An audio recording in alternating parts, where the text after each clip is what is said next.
I remember when life first threw me a curveball, long before Amanda and I celebrated our 10th wedding anniversary. It was back in my early 20s during the chaos of juggling a full-time job and night classes. I'd always dreamed of becoming an architect, but money was tight. I spent most of my free hours drawing blueprints for friends who couldn't pay me more than a coffee. That grind prepared me for everything, or so I thought.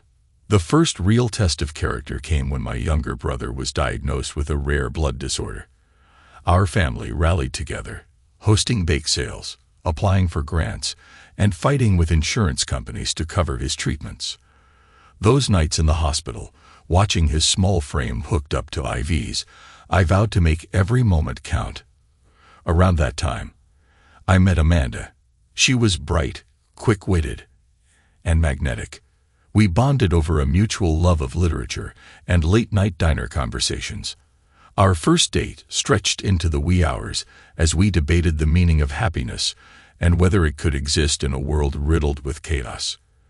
By our third date, I was sure she was the one. Amanda and I married young against everyone's advice. Wait until you're stable, they said. Stability, however, was a distant goal, one I knew we'd achieve together. We rented a modest apartment, pinched pennies, and saved for a future we painted in vibrant hues. The arrival of our first child was both thrilling and terrifying. We were unprepared, but we tackled parenthood with determination, relying on hand-me-downs and sheer willpower. Our second son followed a couple of years later, and life became a blur of diapers, midnight feedings, and endless laughter. It was around this time I started noticing Amanda's restlessness. While I buried myself in work and side projects to secure a better future, she seemed lost in the monotony of domestic life. I tried to bridge the gap, planning date nights, surprising her with little gifts. But the gulf only widened. Still, I convinced myself that love, like architecture, required a strong foundation and consistent upkeep. The cracks appeared subtly at first. A missed dinner here, an unexplained late night there. I chalked it up to the stress of raising two young boys and managing a household. But hindsight is cruel, and now those little moments stand out like bright neon signs warning of the storm ahead. As we stepped away from my youngest son's dormitory, Amanda, my wife, wrestled with her emotions, barely keeping her tears in check. We had just helped him settle in, and Amanda wasn't alone in her melancholy. Katie, our neighbor whose son was sharing the dorm room, sniffled quietly by her side. "It feels like they were just little kids yesterday," Katie murmured, retrieving a tissue from her purse. Amanda nodded, accepting a tissue to dab at her own eyes. "It's surreal," she said. "They're stepping into lives where they'll make choices without us hovering over them." While the two women talked, I found myself lost in my own thoughts, haunted by a decision I had been grappling with for years. Doubt surged as we approached the parking lot. Was I truly ready to take this step? Was it even necessary, or was it too late? Amanda reached for my hand, but I pretended not to notice, fumbling in my pocket for my car keys, even though we weren't anywhere near the SUV. Katie gave me a questioning glance, but Amanda spoke up. "It's okay, Mark," she said softly. "I know what you're feeling. If only you did," I thought, my mind drifting to the moment everything began. It was just after Amanda and I had celebrated our 10th wedding anniversary, which happened to coincide with an election year. Back then, politicians seemed to spend all their time accusing each other of being even bigger crooks and liars. I remember cynically wondering whether when these fraudsters died, they were buried in regular graves or just screwed into the ground like the tools they were. That afternoon after lunch, I picked up the mail and was pleased to find a padded envelope among the usual pile of bills and junk mail. I'd been waiting on a delivery of SD cards I'd bought on eBay. Excited, I tore into the envelope, only to find a smaller, slightly bloated manila envelope inside. "Damn it," I muttered, opening the accompanying letter and bracing myself for bad news. The letter read, "Dear Amanda, I hope this finds you well. I've recently acknowledged my heavy drinking problem, and am working through recovery with the help of my higher power and a sponsor. I've been sober for 90 days now. As part of the 12-step program, I'm trying to make amends to those I've hurt. I deeply regret our past actions, but I don't want to disrupt your life or cause you emotional distress. That's why I'm writing this letter. I'm asking for your forgiveness, and if you wish, promising never to contact you again. Being closed is something I've held on to for too long. I don't have the strength to destroy it myself, but I also don't want to keep it. Do with it what you will. With warm regards, Josh. What the hell, Josh? I muttered aloud, turning over the smaller envelope in my hands. It was addressed to Amanda. Josh. The only Josh I could recall was a guy we used to know, a washed-up loser who lived in his parents' basement until he was evicted for failing to pay property taxes. Josh was 10 years older than Amanda and me, and we'd nicknamed him Slinky because of the way he always seemed to bounce back from failure, albeit clumsily. My unease grew as I opened the manila envelope. A stack of glossy 8x10 photographs spilled out. The first few showed Amanda, years younger, striking provocative poses in a snug blouse and shorts I recognized immediately. Turning over the framed family photo on my desk, I confirmed the date, 9 years ago. Flipping through the images, I felt my chest tighten. Amanda's outfits became more revealing until eventually she was without top. The final photos showed her fully without clothes and in intimate situations with Josh. I sank into my chair, my head spinning. How long had this been going on? The photos left no room for doubt. There had been an affair. I looked at the framed pictures of my family, trying to spot any trace of Josh in the history of smiles and milestones. One horrifying thought struck me. What if the boys aren't mine? Grabbing a recent photo of Amanda and our 2 sons, I examined it closely. Both boys favored Amanda's features, but shared my jawline and build. Still, doubt knotted me. Desperate for answers, I rifled through my desk drawer until I found a copy of the medical forms our sons had filled out for baseball. Back in my day, forms for kids' activities were straightforward. Just a name and an emergency contact. Now the paperwork had ballooned into nearly 6 pages, asking for details about food allergies, insurance, medications, liability waivers, and consent. Even the treaty that ended World War II managed to fit on a single sheet of paper. It was hard to believe that a youth baseball league could be more complicated than global peace negotiations. Still, I sifted through the bloated form to find what I needed. The blood types our doctor had recorded.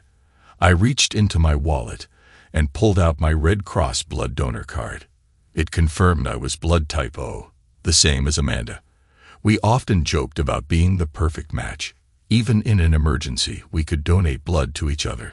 When I saw that my eldest son's form also listed him as type O, a wave of relief swept over me. Then I turned to my younger son's form. His blood type was printed clearly in bold letters.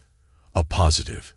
You don't have to be a doctor or even a high school freshman in biology to know that 2 parents with type O blood can't produce a child with type O blood.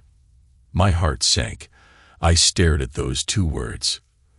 A positive, willing them to transform into something else. They didn't. Wild thoughts flooded my mind. I'll leave Amanda. No, I'll confront her. Maybe I'll take the boys and walk away without a word. Or perhaps I'll. My spiraling imagination only left me more confused. The boys were 9 and 11. Would they choose to stay with me if we divorced? Would they even get a choice? For an hour, I played out every possible scenario, each one more exhausting than the last. By the time I finally dragged myself upstairs to bed, I wasn't any closer to a solution, just utterly drained.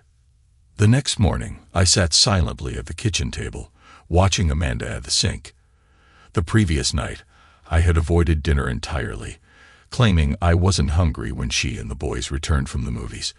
Everything in the house looked the same, but my perspective had completely shifted. Amanda, standing there, as she always did, now seemed like a stranger. It felt as if a magician had revealed the secret behind a trick I'd been amazed by for years.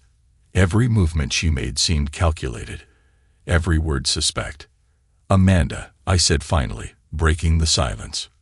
Do you remember Josh? I couldn't see her face, but her body stiffened ever so slightly before she replied. Josh, our old neighbor. Wow, I haven't thought about him in years. Yet, Josh, I said slowly. You know, he was always running around with his camera, snapping pictures of everyone's kids. Kinda creepy, don't you think? Amanda let out a small laugh, her tone tinged with relief. Believe me, Mark, Josh wasn't into kids, she said firmly, meeting my eyes. I frowned, my tone sharpening as I pressed her. Oh, and how do you know that? Amanda turned back to the counter, drying her hands on a dish towel. Without missing a beat, she called out for the boys to come to breakfast. Even as casually as if she were commenting on the weather, she explained, I used to see him in the mornings, hung over and sneaking women out of his basement before his parents woke up. My voice cut through the air, tinged with accusation. You seem to know an awful lot about Josh, don't you? Do you miss him? Not at all, Amanda replied, now facing me. It's just that, when Katie moved in, life improved a lot. You know how close our kids are. When Josh lost the house after his parents died, Katie bought it. She used her late husband's life insurance payout. He was a police officer who died in the line of duty. Since her kids were the same age as ours, they practically grew up together. It was easier for everyone to treat them like part of the family. Amanda often joked with Katie about claiming her kids as dependents on our taxes, and Katie, a single mom, leaned on us a lot for help. Amanda would send me over to fix things around her house. Katie wasn't handy, but she was easygoing, and our arrangement worked. Still, my father had raised me to be a man of integrity, and I never crossed any boundaries. Amanda tapped my shoulder playfully. Mark, don't tell me you're suddenly jealous of Josh after all these years. I leaned back in my chair. Amanda, is there a reason I should be jealous? Amanda hesitated, stirring her coffee without meeting my gaze. Of course not, she said. Josh was just a harmless drunk with a camera. He probably could have been a good photographer if he hadn't been wasted all the time. Her words didn't reassure me. Amanda, I said evenly, you're acting strangely defensive. Is there something you want to tell me? She slammed her coffee cup down and glared at me. Before she could respond, the boys barreled into the kitchen, cutting the conversation short.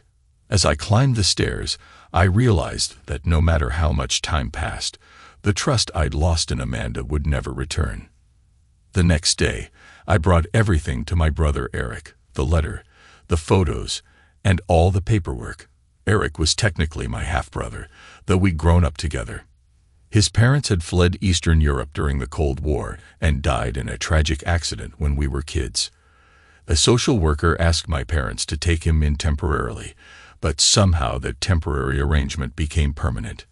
Eric examined the materials carefully. Mark, he said finally, are you absolutely sure you want to go through with this? I hesitated but nodded.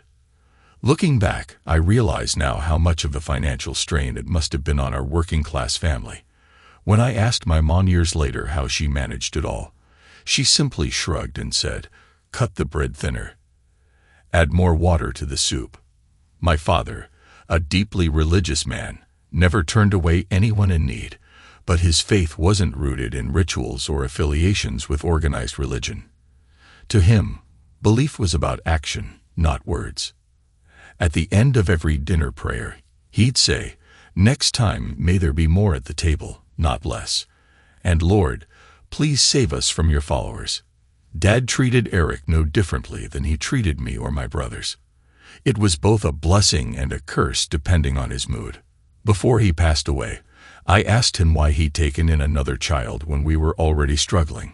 His response was simple, because that's what a man does. Eric's pale complexion reflected his Eastern European roots, while my darker skin came from our Southern Italian heritage. Introducing ourselves as brothers often left people scratching their heads.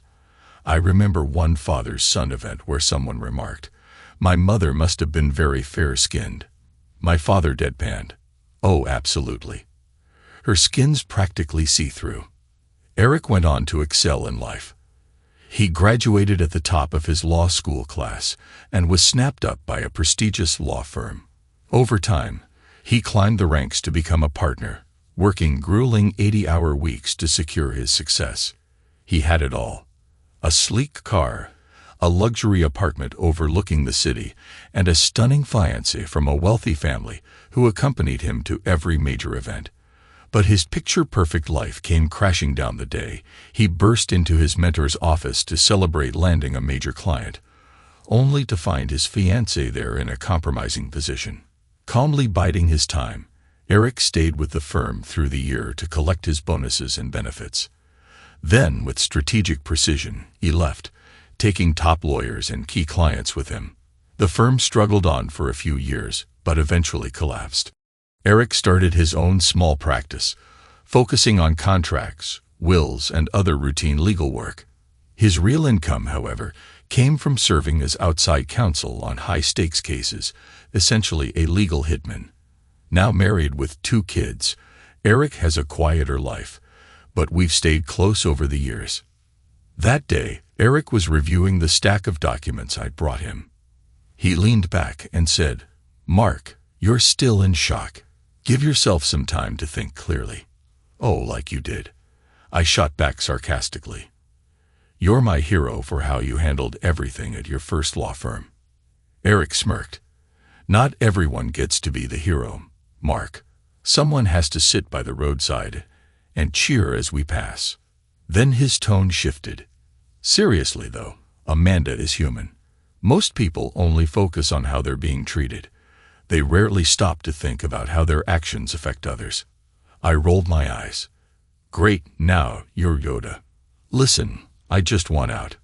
My revenge will be making sure that cheating witch doesn't get a single penny. Everyone will know exactly what she did. She doesn't get to blame it on hormones or whatever and think I'm some kind of idiot." Eric grew serious. "Revenge, Mark, is just another way of handing someone power over you. If they know they've hurt you, they win. The real victory is not letting them affect you at all. Trust me, ignoring the emotional misuser is the best long-term move. It's not satisfying in the moment, but it's the only way to truly move on." He turned to his computer and tapped a few keys. "I don't handle family law, but I know someone who does. An absolute shark. No mercy. If you're ready, call him. Just be sure this is what you really want." A week later, Eric and I found ourselves in a high-end corner office downtown. Across from us, a heavy-set lawyer, known for his aggressive reputation, was finishing his review of the stack of papers I'd brought along. Tax returns, pay stubs, mortgage statements, paternity test results, wills, and more. The list of required documents seemed endless. After setting his reading glasses down, he leaned back and spoke. "Walk away from it," he said flatly. I stared at him, stunned. This was the advice of the so-called legal shark. "Are you saying I should just pretend none of this ever happened?" I asked incredulously. "Smile and carry on." Knowing I'd been betrayed, he tilted his chair back slightly and shrugged. "That's exactly what I'm saying. Unless, of course, you've got video evidence of your wife, Amanda, doing something insane like feeding your kids Red Bull and making them wrestle for prize money." He leaned forward and pointed a finger at me. "Here's the deal. You've got a decent life, a wife, a home, 2 kids. If you push too hard, you could end up in a tiny apartment broke, with your kids working part-time jobs to make ends meet, while Amanda moves on with her life and her new male companions, all funded by you. You're saying alimony and child support will eat up most of my income, even for a child that's not mine?" I asked, my voice rising.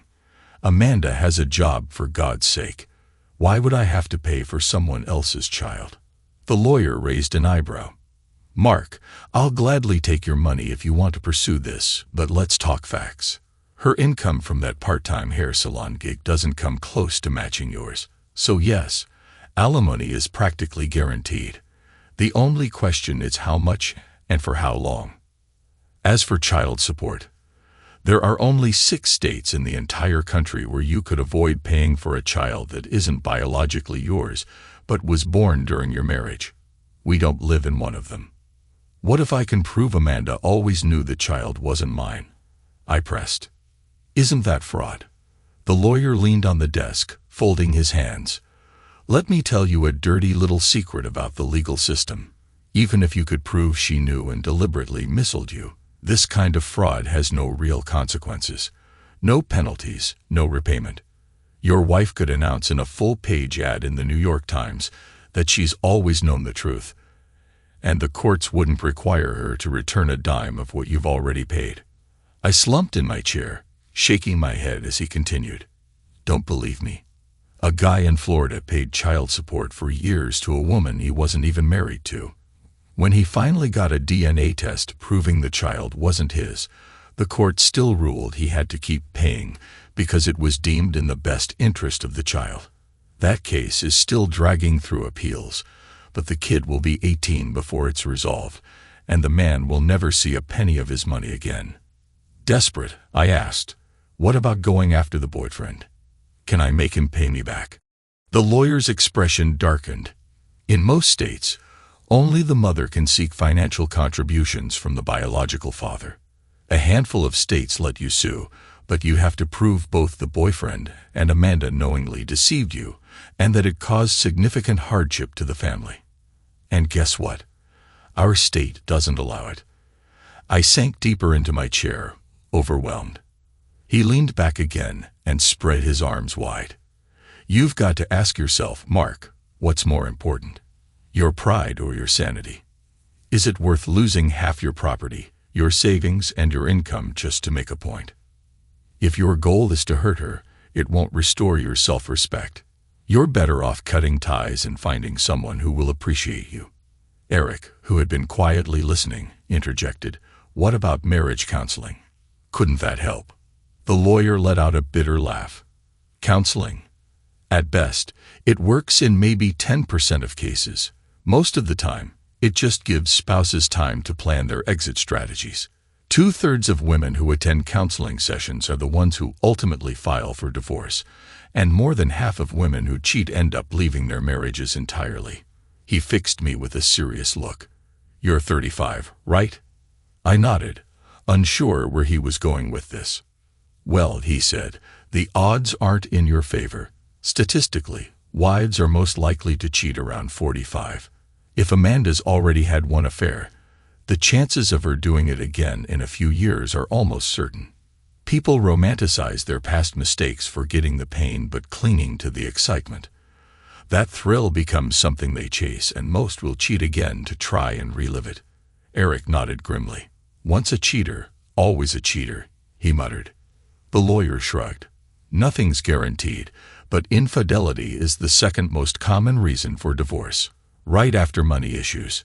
I clenched my fists. I swear this won't happen to me again. The lawyer smiled faintly. Swear all you want, Mark.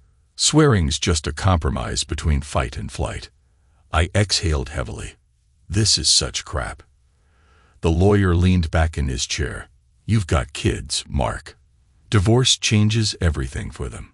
Statistically, children of divorce are more likely to misuse substances, act out sexually, and struggle with anger or depression.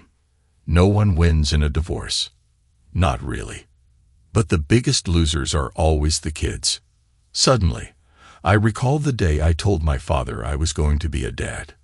His words had stayed with me ever since. Mark, he said, a lot of men become fathers, but few fathers truly become men. To be both a man and a father, your only priority must be your children. If there's not enough food, you go hungry.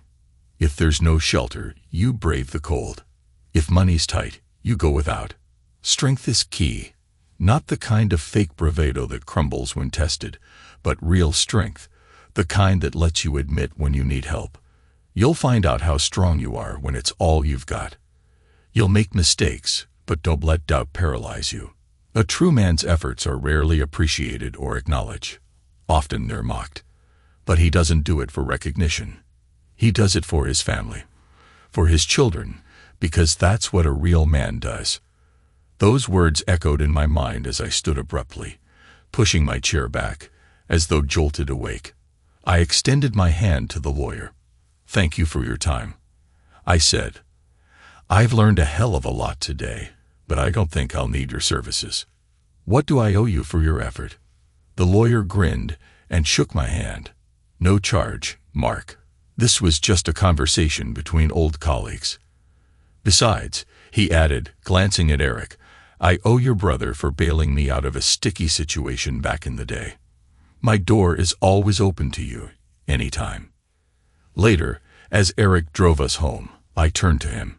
"Eric, after you caught your fiancé with your mentor, why didn't you leave the firm immediately? Why stick around for nearly a year?" Eric's jaw tightened before he answered. "Believe me, my first thought was to quit right then and there," he said with a wry smile. "Actually, my first thought was to head bum that old fool. And I did." He fiddled with the radio, switching stations.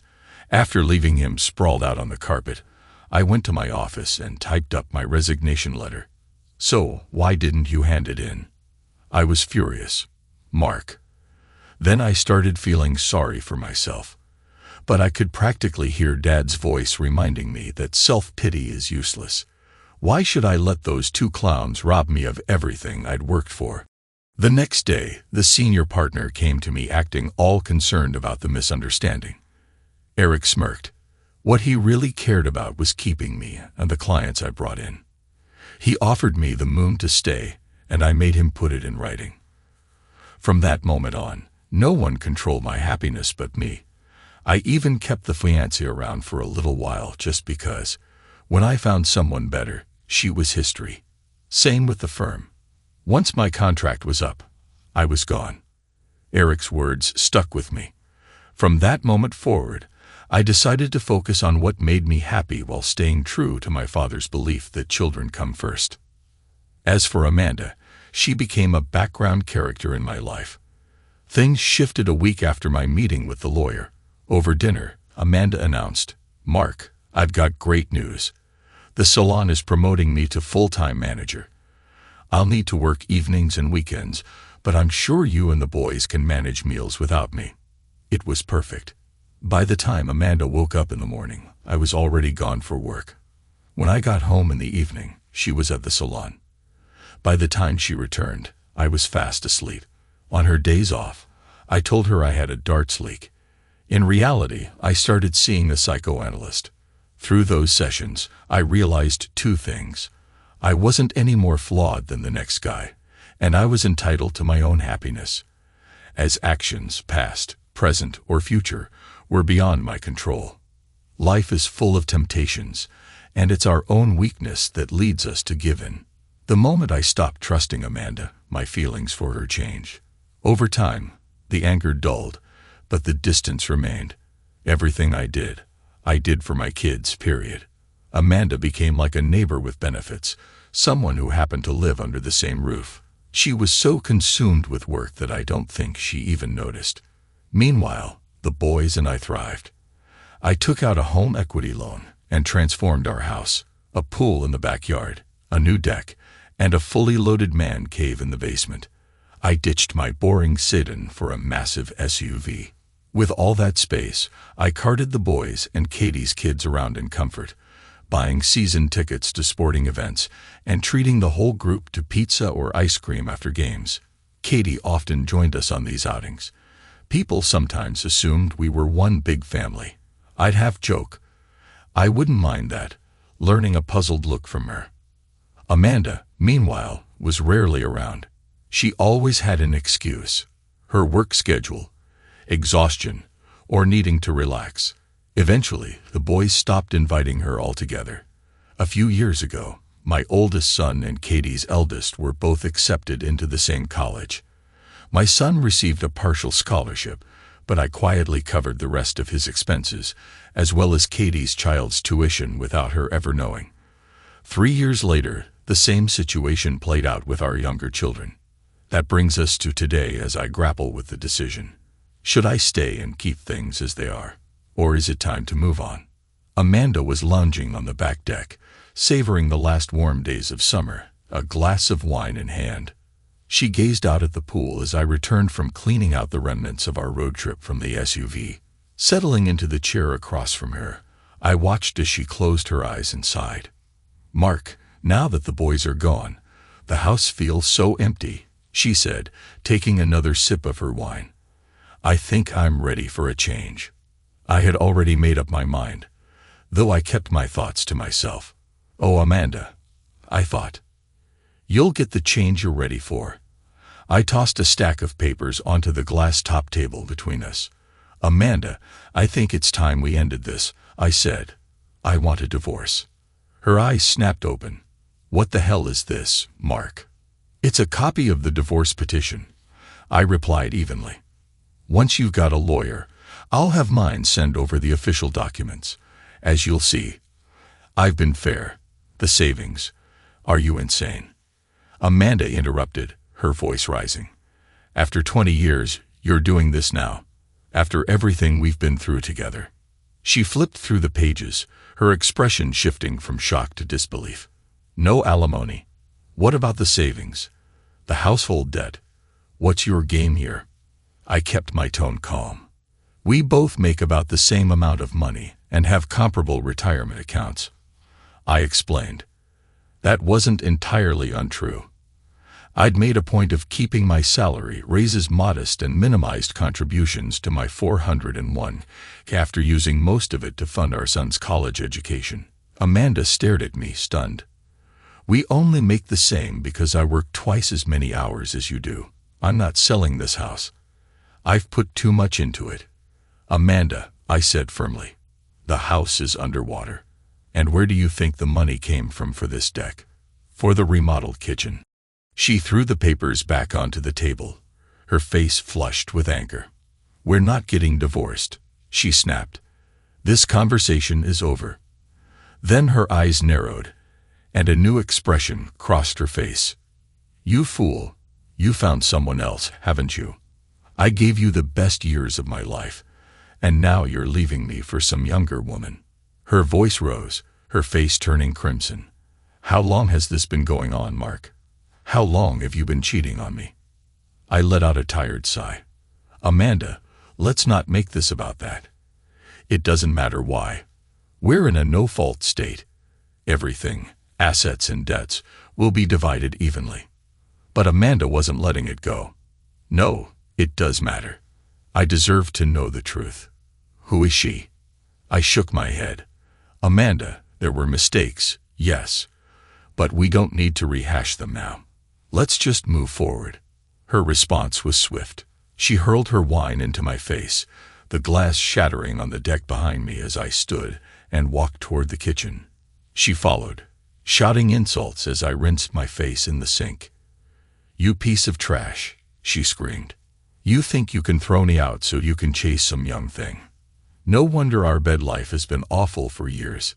You've been sneaking around while I stayed loyal." I turned, wiping my face, and calmly placed a stack of photographs on the kitchen table. Amanda froze mid-rant as her eyes fell on the images of her and Josh, each one more damning than the last. Her face turned ghostly pale. "Looks like you've had your own loyalty issues," I said, sitting down. Amanda stumbled to the sink, splashing water on her face before returning to the table. She pushed the photos away with one trembling finger as if they were venomous. "Mark, please, get rid of them," she whispered.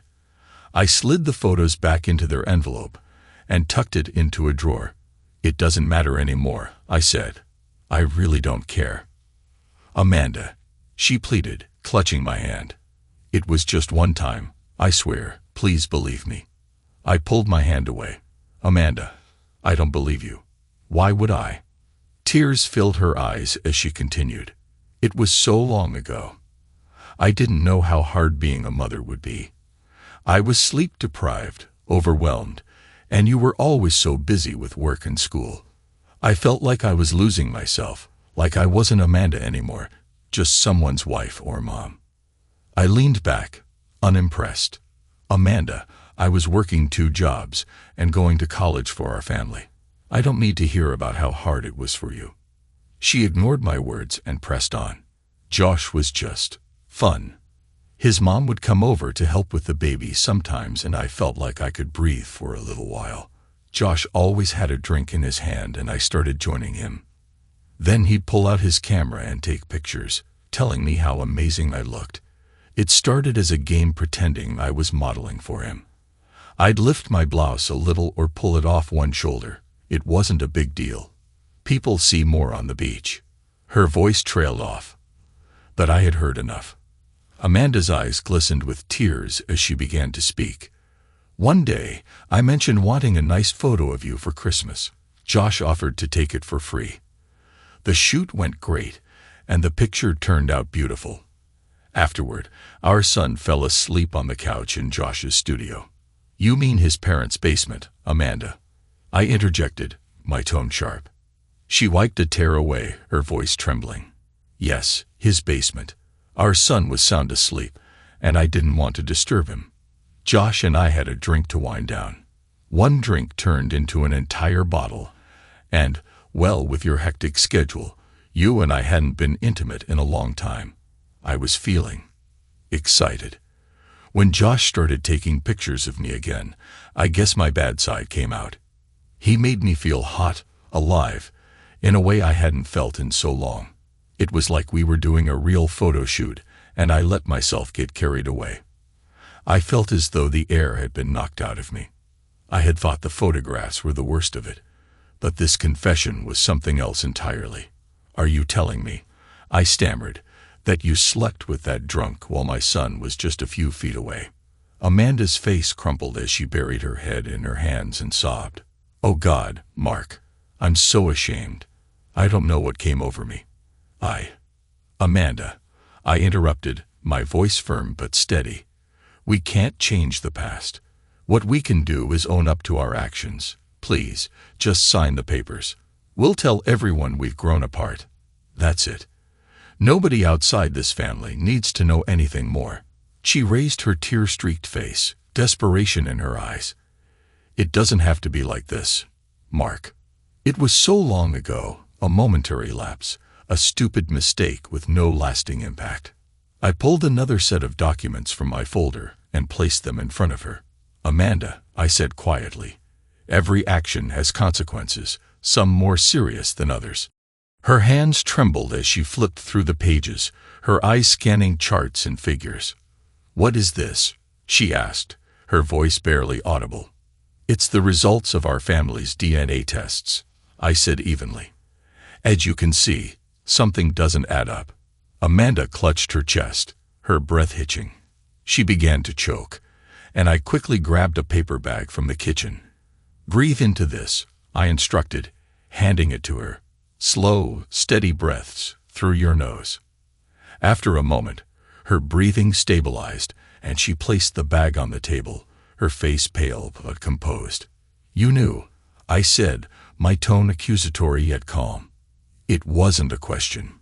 She shook her head vehemently, twisting the paper bag in her hands. I suspected, but I didn't know, I hoped. I prayed. She trailed off, unable to finish. Come on, Amanda, I pressed. You graduated with honors in biology. You must have thought I was an idiot for believing your story about a premature birth. She looked down, unable to meet my gaze. I continued, you cheated on me, Amanda. And worse, you made me raise a child that wasn't mine, all while feeding me lies. Tears streamed down her face as she protested. I wasn't like that, Mark. After what happened with Josh, I was consumed by guilt. I couldn't bear to let anyone touch me, not even you. I promised myself I'd be the best mother and wife to make up for it. When I found out I was pregnant, I panicked. I had nightmares about you leaving me, taking our son, or forcing me to get an abortion. Amanda, I said, exasperated, have I ever threatened you? Have I ever forced you to do anything? You know how much I value family. If you've been honest, we could have figured things out together. Instead, you chose to lie. It was just one lie, she pleaded. No, Amanda, I said firmly. It was a lie every single day from then until now. You chose to live in deceit. I didn't have a choice. You always had a choice, she whispered. You just didn't trust me enough to make the right one. Now it's my turn to make a choice. She broke down again. Please, Mark, she begged. I shook my head. The lies end here. The boys deserve the truth. Secrets destroy trust. Amanda, either you tell them, or I will. Her voice cracked. What do you expect me to say? Hey boys. Your mom is a lying, unfaithful mess who betrayed your father. I managed a small, weary smile. You can leave out the colorful adjectives. Just tell them you made a mistake, that we both love them, and that nothing changes that. When the time came, the boys handled it better than I expected. In today's world, where blended families and step-parents are common, the situation didn't seem to faze them much. Amanda, however, grew increasingly bitter. She insisted we could work things out, lamenting the wasted effort we'd put into the house. But I was done. I wanted to move on. Oddly enough, the house ended up being more of a headache than the divorce itself. Our megabank gave us the runaround at every turn when we tried to hand it back to them. Every short sale we attempted was blocked, and we could never speak to the same person twice. Each bank representative gave us conflicting answers to the same questions, and the paperwork they demanded was beyond ridiculous.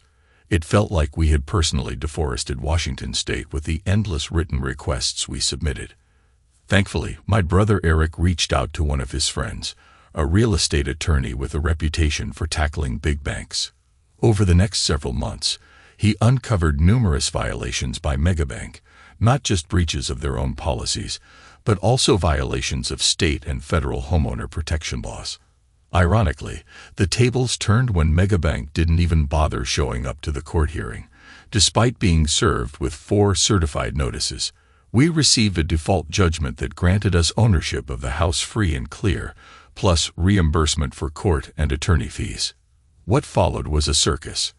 Our lawyer arrived at the local Megabank branch, flanked by 2 armed sheriffs, a court order, and a moving company. They were there to seize assets, furniture, computer equipment, and more. When the bank ignored repeated notices about the unpaid attorney fees, the local media got wind of the story. Crowds gathered to watch as bystanders gleefully helped dismantle the bank's signage and lights. The branch manager, visibly shaken, tried calling his superiors, but since his office phone was among the confiscated items, he had to use his personal cell. The story of David versus Goliath spread nationwide, turning our lawyer and Brief Limey into minor celebrities. As for the house, it played a role in finalizing our divorce settlement. Amanda refused to sell it immediately, so we reached a compromise. She would pay me half the rental value each month while covering utilities like gas, electricity, and water. We split taxes and insurance evenly, and we agreed to divide any future sale proceeds equally. For divorce, I did what most newly single middle-aged men do: rented a mediocre apartment while figuring out my next steps. Naturally, I joined a gym in an effort to get back in shape.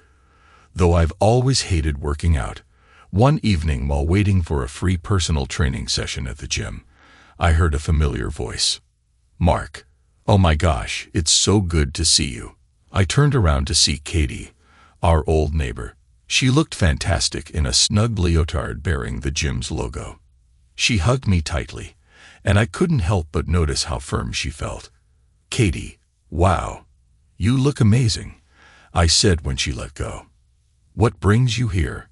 "I work here part-time," she said, glancing at the clipboard in her hands. "And guess what? Looks like I'm your trainer tonight. So which machine are we starting with?" How about a trade?" I joked. "I'll buy you the chocolate bar of your choice." Katie laughed and dragged me toward a lineup of contraptions that looked like they belonged in a medieval torture chamber. One of them resembled the gym equipment I remembered from high school. Determined not to look weak, I pushed myself through a grueling 90-minute session, during which I threw up twice. I lied, blaming it on too much coffee at work. Katie took pity on me and agreed to meet at a nearby cafe afterward. While she looked fresh and glowing, I felt like a zombie as she held my arm and led me to the counter. "Katie, when did ordering coffee become so complicated?" I asked as she rattled off what sounded like a chemistry formula to the barista. "Aren't there just 3 sizes, small, medium, and large?" She laughed, her voice light and cheerful. "Mark, just tell the barista what you like. They can make it for you." "Fine," I said, shaking my head. "Just give me something manly enough to drink at a football game without getting mocked." Katie chuckled and patted my shoulder as we found a table. "Mark, I've missed you." "Ha, I did just miss having someone fix things at your house for free," I teased. She grinned mischievously. "Maybe a little, but seriously, I'm sorry about you and Amanda. It's hard to believe she cheated on you." I nearly choked on my coffee. "What? Who told you that?" Katie set her cup down and studied me for a moment. "No one. I'd just known you both for a long time. I can't prove anything. It's just a gut feeling, I guess." She always had this look, like she was constantly hoping not to get caught. I considered her words. "So Amanda never actually said anything to you?" Katie shook her head. "No, Mark, but let me ask you this. If she came clean, would it change anything? Would you take her back?" I shook my head firmly. "It's not just about the cheating. It's the lies, the betrayal, the lack of trust. Once that's gone, what's left?" Trying to rebuild trust with Amanda feels as impossible as a blind man using a microscope. Without trust, there's no point. The marriage is over. Katie nodded in understanding. "Well," she said, "here's to moving forward." I tried to ease the tension by cracking a few jokes about my clash with Amanda and the unusual terms of our divorce settlement. Katie laughed, and for the first time in a long while, I felt genuinely relaxed. The conversation flowed naturally, and before I knew it, the time had slipped away. Katie suddenly checked her watch and let out a small gasp. "Oh no, Mark, I've got to run. The last bus is about to leave." I waved her off. "Forget the bus. I'll give you a ride home." Her relief was instant, but she hesitated. "Thanks, Mark. My car's been out of commission. Starter issues. I think it's finally given up the ghost. But things have been tight since my hours got cut at work. I was planning to scrape together enough to get it fixed after my next paycheck." I frowned, glancing at my own watch. "Katie, why didn't you say something sooner? Let's head to the auto parts store now and pick up a new starter. I'll take care of it tonight." She hesitated again, her cheeks coloring slightly. "That's really generous, but I don't have the money right now. I couldn't ask you to." "You didn't ask," I interrupted with a grin. "Call it a loan. Pay me back when things settle down. Besides, all my tools are still in Amanda's garage. I've been too lazy to move them. Let's put them to good use." I stood and extended my hand to her. "Come on, your chariot awaits." She raised an eyebrow. "Chariot? Please tell me it's not that oversized gas guzzler you used to drive." I laughed. "Not anymore. I traded it in for a Prius, trying to save the planet 1 gallon at a time." Katie gave me an exaggerated look of disbelief. "You? Driving a Prius? I can't even picture it." "Trust me, neither can I admitted. "Every time I climb into that tiny thing, I feel like I'm losing a bit of my masculinity. But hey, size matters, right?" She laughed as I let her out to the car. We lucked out at the auto parts store. They had the right starter in stock, and it was on sale. Amanda wasn't home, so I still had access to the garage. With the tools I had on hand, I had Katie's car running again in just over an hour. Katie's face lit up when the engine purred to life. Without warning, she threw her arms around me and kissed me on the lips. I didn't respond, holding a wrench in one hand and wiping sweat from my brow with the other. Later, as I washed up in her kitchen, I noticed the faucet was barely working and the drain was clogged. I turned to Katie. "Why didn't you mention this earlier? I could have fixed it ages ago." "You're dealing with enough going on," I replied. "And well, I've been trying to handle things on my own." She paused, her voice trembling. "I don't want to feel like a charity case." I placed a reassuring hand on her shoulder. "Katie, this isn't charity. It's what neighbors do for each other. Besides, I got more free time than I know what to do with, and you've got plenty to keep me busy. Let's make a list of everything that needs fixing and knock it out one by one." Katie managed a weak smile, brushing away a tear. "Okay, but don't blame me if I take advantage of your kindness." Over the next 2 weeks, I spent most of my evenings at Katie's house, tackling small projects, fixing squeaky doors, patching up paint, and replacing worn-out fixtures. Nothing major, but it gave me something to focus on. One night, as we sat together with a bottle of wine, Katie opened up about her late husband. "He was one of the good ones," she began softly, "always helping people even when it wasn't his job. He died because of a drunk driver, hit him when he stopped to help a woman with a flat tire. The guy didn't even slow down." She paused, her voice catching. "My husband held on for 4 days in the hospital.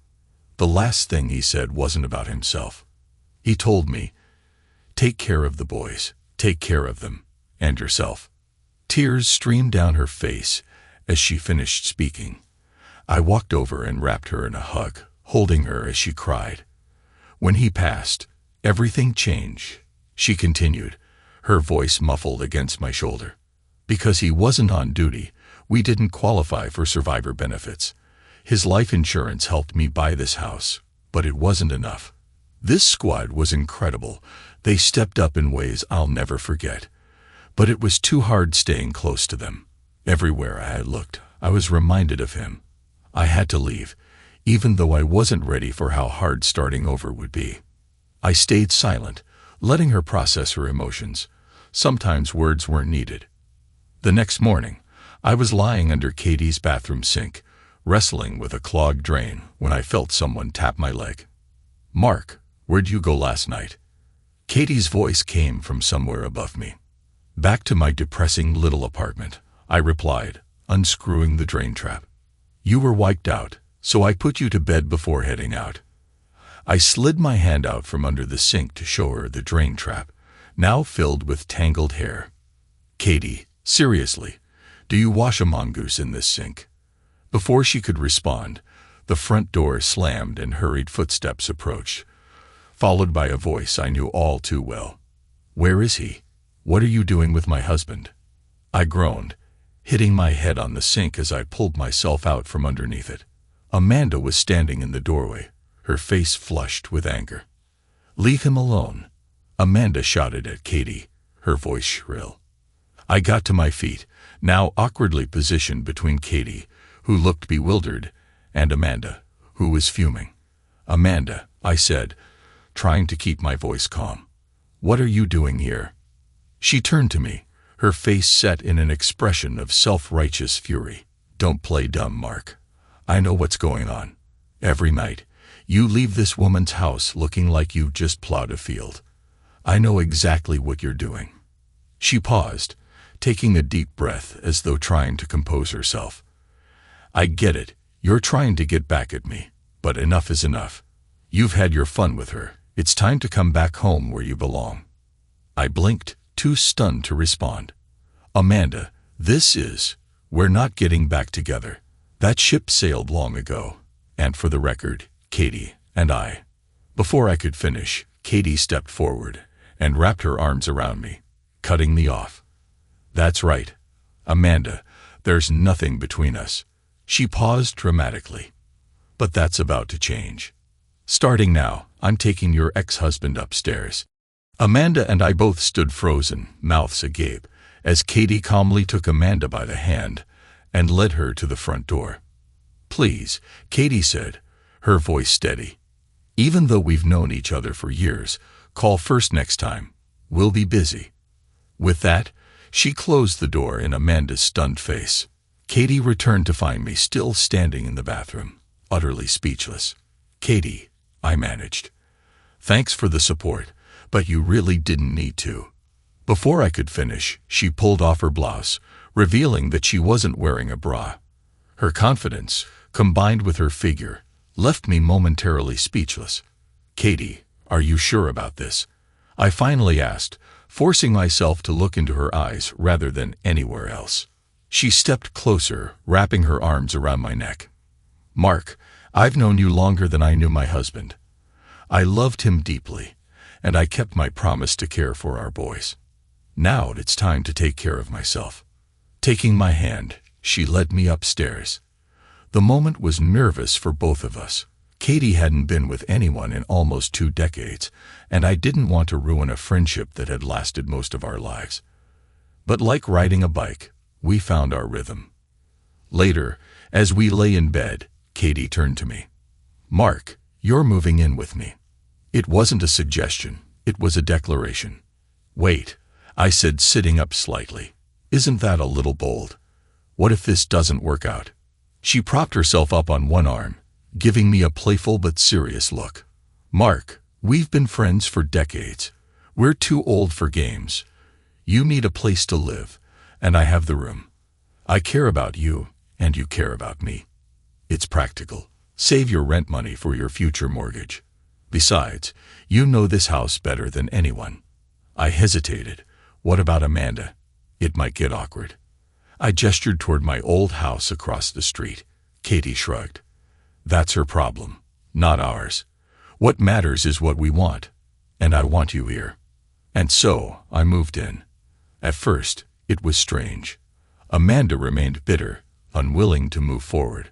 One day, while I was patching a crack in her driveway, she crossed her arms and glared at me. "Mark, when are you going to come back home? This is ridiculous. You belong here with me." I peeled off the cover of the sealant and replied evenly. "Amanda, I know you regret what happened, but it's over. You need to move on." "With who?"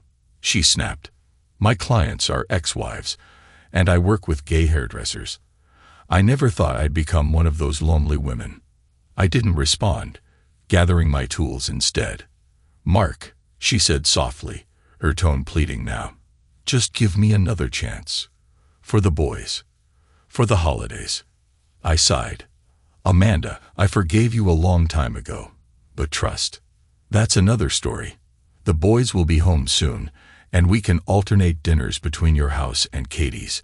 But that's it." Amanda folded her arms, her expression defiant. "I will never step foot in her house." "Then we'll miss you," I said simply. Surprisingly, the boys adapted to our new dynamic without issue. By Christmas, they had pressured Amanda into joining us at Katie's for a brief visit. It wasn't perfect, but it was progress. Over time, Amanda and Katie grew polite, if not friendly. Katie encouraged me to continue helping Amanda with small repairs and spending time with the boys at her house. After a year of living with Katie, I was happier than I'd been in years. Our love wasn't the fiery kind of our youth, but something deeper, steadier.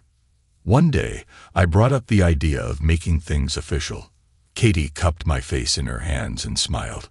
"Mark, I want to spend the rest of my life with you, but I promised myself I'd only marry once. I hope you can understand."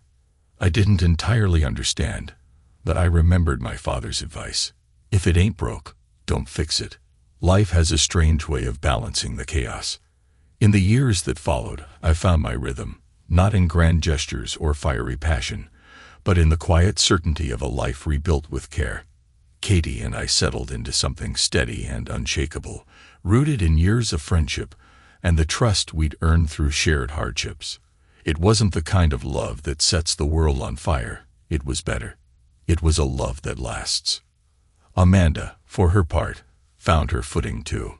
Over time, she let go of the past, focusing on her independence and her relationship with the boys. The bitterness faded, replaced by a polite distance that occasionally gave way to warmth during shared moments with our kids. The boys thrived, and watching them grow into the men they're becoming fills me with pride. Holidays became a delicate dance, sometimes at Katie's, sometimes at Amanda's, but they were filled with laughter and respect. Even if the past still lingered at the edges, my father's words often come back to me. A man's strength lies in letting go of what he cannot change and holding firm to what truly matters. Sitting on the porch with Katie, watching the sunset streak the sky with hues of orange and gold, I realized I had finally found my peace. It wasn't in what I had lost or what could have been. It was in the life I chose to build, one deliberate step at a time.